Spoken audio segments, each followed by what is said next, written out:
Joining us now in the studio to discuss next week's budget and the negotiations over the carbon tax is the President of the Business Council of Australia, Graham Bradley. Thanks for being here. Good evening. Now, do you agree with Greg Hunt that the Prime Minister's Kirribilli House dinner with business leaders is sending the wrong message to taxpayers? Well, actually, no. I think it's a very good thing that the Prime Minister is reaching out to the chief executives of companies that are going to be most affected by her carbon pricing proposals, as far as we understand at the moment, and getting from the horse's mouth the real impact that will have on their companies, their jobs, their employees. I don't want to belabour this, but the implication from the coalition seems to be that while rich businessmen are sitting around eating lobster dinners, poor Australians out there are suffering under the burden, or will be suffering under the burden of a carbon tax. It's inappropriate, according to them, for the dinner to even take place, evidently. Well, I think it's important that the dialogue take place, Tony, regardless of its circumstance. OK. On the issue they're talking about, there's some confusion over whether or not the BCA supports the government's approach to carbon pricing. Do you support it or not? Well, what is it, to start with? I mean, that's our problem at the moment, where the government's announced a general direction, but none of the details on which businesses, whether they're individual businesses or the council itself, can come to grips with what the real implications of this are for the Australian economy, for our future competitive position.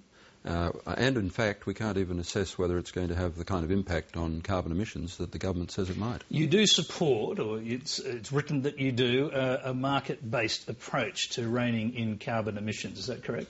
Yes, that's been a consistent policy by the Business Council in order to achieve the lowest cost approach for the overall economy and therefore do the least damage to the competitiveness of our industry.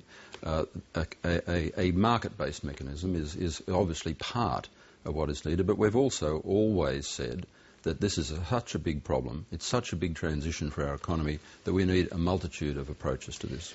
Do you accept the rationale that the proposed carbon tax is a transitional step towards that market-based mechanism and a necessary one?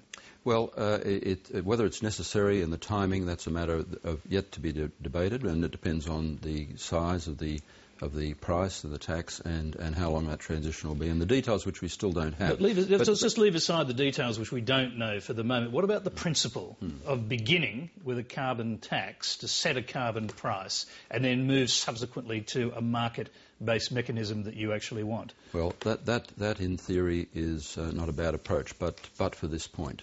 We're in a very different environment today than we were 3 years ago when this approach of an emissions trading scheme was first proposed and we had the proper green paper on it.